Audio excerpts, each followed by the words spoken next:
Hello and welcome to Thomas More College's new student addendum. Today we have Edward, who is going to be giving us Proposition 3 in the first book of Euclid. Thank you. Please demonstrate. So what? Sorry, There. erase it? So first, dear students, we have a rather long line, which we will name A, B. Next, we will have a shorter line, which we will call C. We will be up there. So the point of this postulate, or this proposition, is to take this line and cut a line out of this line using a circle that will be equal to this line C. So first we will First, we will draw another line, which is according to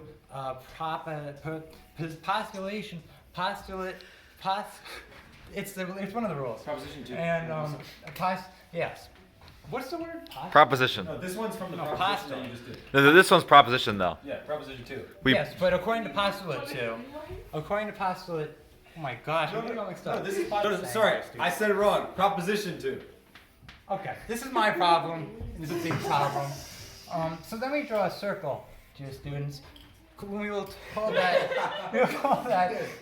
line D, E, F, just like so. And we do know that A is the center of circle D, E, F. Therefore, D or AD over here, line AD is the radius, which must be equal to line AE, which is also a radius. For a radius of a circle for the same circle must be equal to another radius of that same circle. And oh my gosh. And following that, we know that at first I skipped a part. We know that DAD is equal to C. So we could write it over here. AD is equal to C.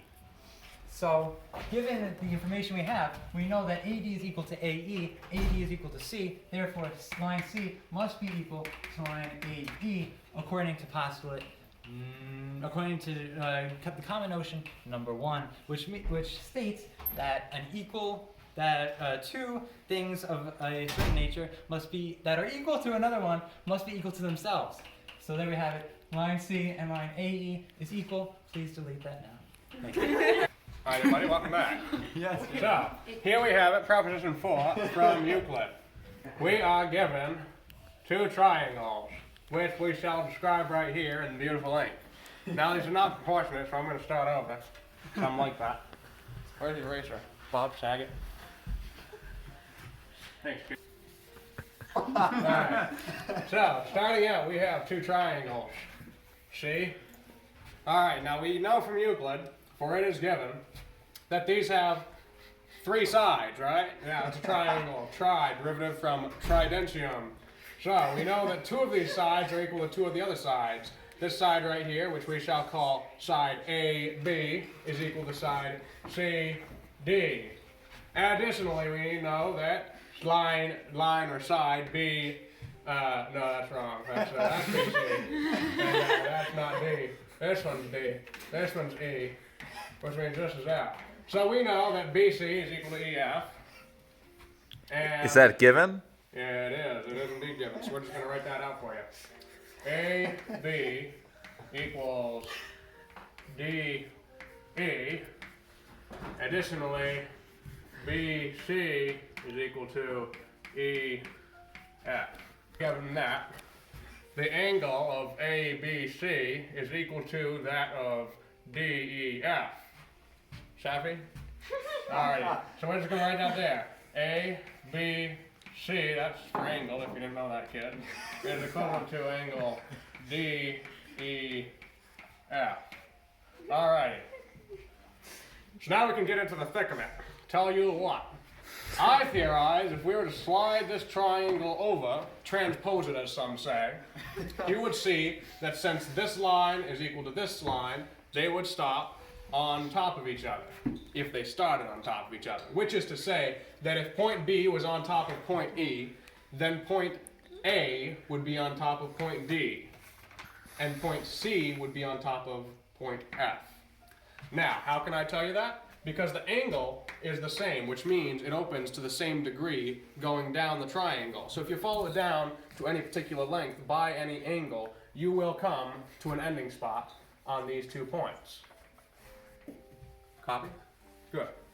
So, from there, we are then faced with the problem of how do we know that this line right here is going to be the same length as this one here, AC to DF. Now that's fairly simple, because if they're transposed onto each other, if you were to draw a straight line between A and C, you would see it is the same length as DF, because they end at the same distances and at the same angle of opening.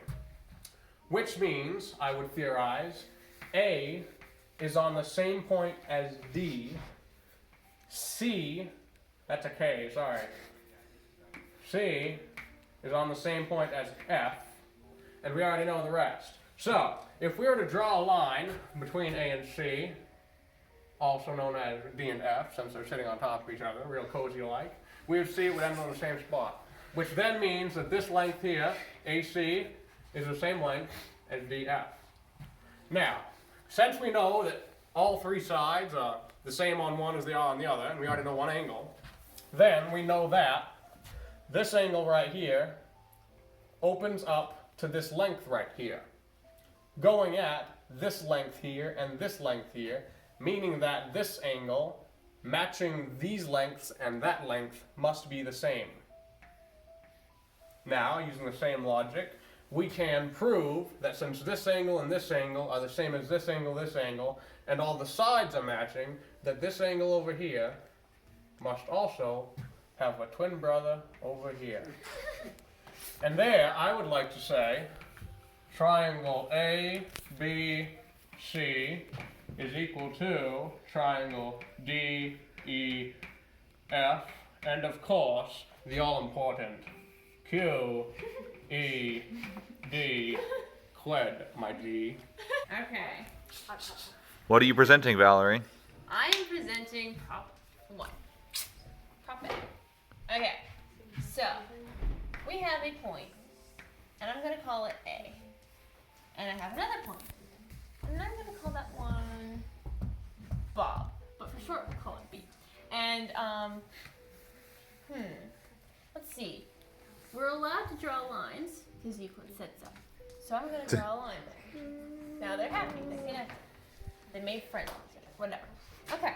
So my job is to make a triangle using little AB here, and make the triangle have the sides be the exact same. So what I'm going to do is I'm going to let circle A be circumscribed, blah blah blah, with a radius of AB. Okay? Let's just pretend that that's a beautifully perfect circle. And we're going to do the same thing so that the 2 circles share a radius. They're going to be exactly the same, and it's going to be around circle B. Why can you do that? Why does that work? Because Euclid said so. It's the definition of a circle. Yes. Thank you. Okay. So, see where the circles make friends up here? I'm going to make a dot there. Make friends. Yes, they make friends. Okay, that's point C, friends.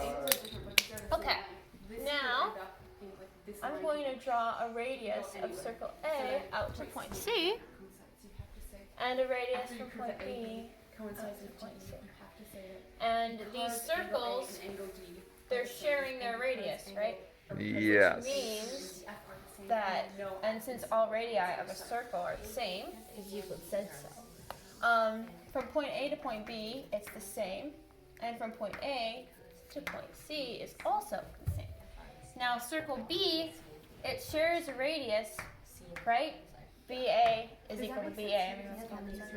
And so, Euclid said that all things that are equal to each other are also equal to other things that also equal that. I know, it's confusing, but that's what Euclid said. So, if BA and BC are congruent to each other, right? And AB and AC are congruent, which means that that is also congruent to C and B. So now we have an equilateral triangle. Woo! That is prop 1. QED. I didn't even know about that. Hello, I'm Joseph Saunders, and we are going to be explaining how to equate or prove that two lines are equal. Sorry, that was this is going to be point A. This adjacent line is going to be point B, line B, C. We know, because Euclid tells us, that we can connect any 2 points to make a line. Point line A, B. We also know, because of the, prop number 2, that we can make an equilateral triangle out of thin air. Like such. This will be point D. Now, because of postulation 2, we know that we can extend any line as far as we would like. We will call these E and F. Now, we are going to encirculate point B using C here, because if we have a point and a radius, we can make a circle anywhere. These two intersection points are going to be G and H. We're going to do the same thing with D. Yes, I'll have to do it this way. Using this as the center point, a 4-1, I know. So let's get a few of our equals down. We know that DA and DB are equal.